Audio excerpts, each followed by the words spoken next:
So, what's up guys? Ito gusto ko lang i-share sa inyo ito. May kababayan tayo na nagpagawa ng ihi. Ihi po yan. Okay? Tapos nananakit yung dibdib niya na pumunta dito. Ito, ginawa ko na lang sa kanya free to. Sabi ko sa kanya, umihi ka. Tingnan natin yung ihi mo. Kasi ang talagang blood test niya, examination niya is liver function, heart, at saka some rheumatism, ano ba yun? Basta, puro lahat mga blood chemistry, pero wala siyang ihi. Pinaihi ko lang siya para makita ko. Ayan, oh. Isipin mo pag ganito umihi ka na ng ganyan. Okay? Pag nilagay yan sa tube,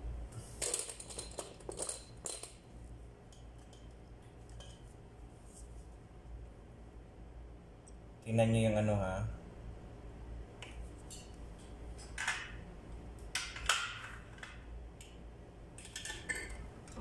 Isisentre natin. Tingnan nyo kung ano yung niya. Tapos pag tinignan nyo sa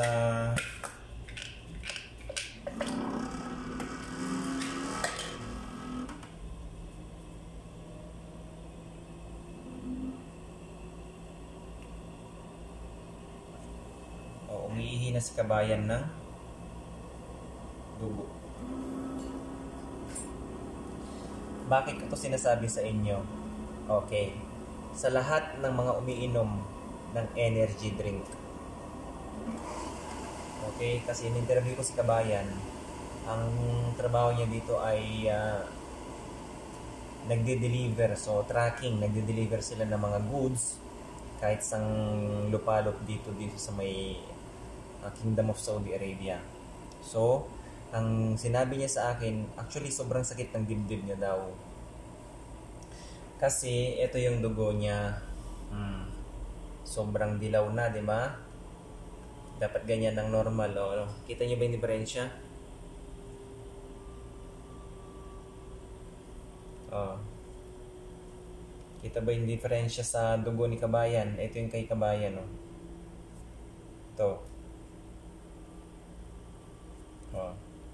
Ito yung sa iba. Diba magkaiba? Dahil sobrang taas na ng kanyang liver enzymes. Kaya nananakit yung sabi niya, parang hinahapo siya lagi. Kaya nga, sobrang sakit na yung dibdib niya. Kaya siya napasugod dito sa ospital.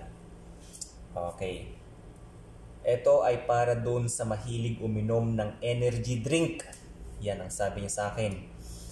Walang palya yan araw-araw dahil sa nagdadrive siya at lagi niyang gustong awake siya, energize.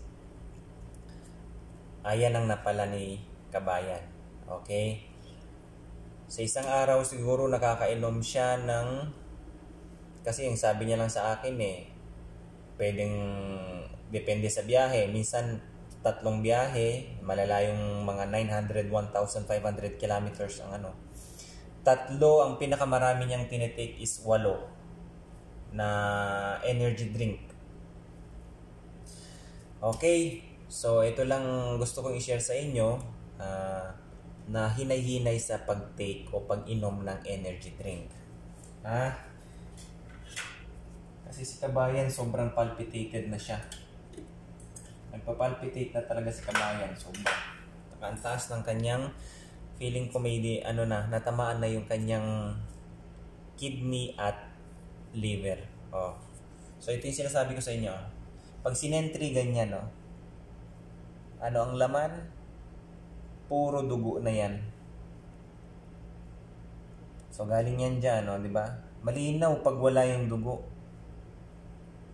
Kaso sumasama na yung dugo, tinano. Tapos ito yung kanyang strip. Ito, sa dugo yan. Malamang sa malamang kasi positive na talaga yun sa protein kasi dahil sa dugo. Tsaka meron na siyang may nana na rin sa kanyang ihi. So, may problema na sa kidney. Okay? So, ba't ko to sinasabi sa inyo? Para dun din sa mga umiinom ng energy drink na wala namang gagawin. Marami dyan sa atin sa Pilipinas, nag-energy drink pero tambay. Okay? Para malakas ang pang ano nila. Iwasan nyo na yan. Hindi bawal mag-take ng energy drink, pinuulit ko. Basta hindi lang sobra. Ha? So, napa-vlog tuloy ako. Dahil din dito sa ano. Okay? So, kabayan, ingatan mo yung ano mo ha. Kasi si kabayan, ito, tinaman naman oh.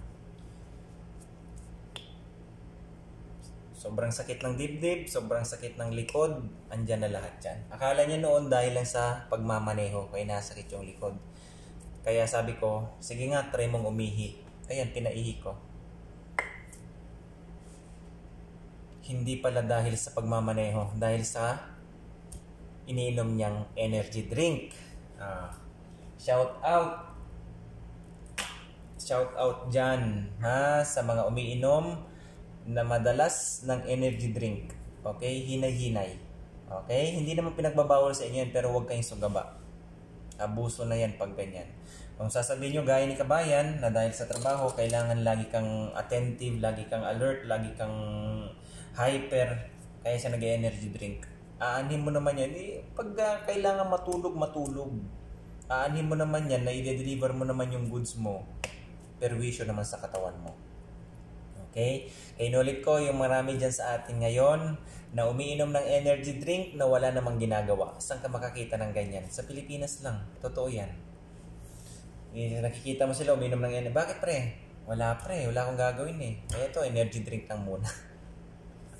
Okay? So, kung bago pala sa aking channel, please do subscribe at like mo na rin. Okay? Yan lang. Bye-bye. Salam.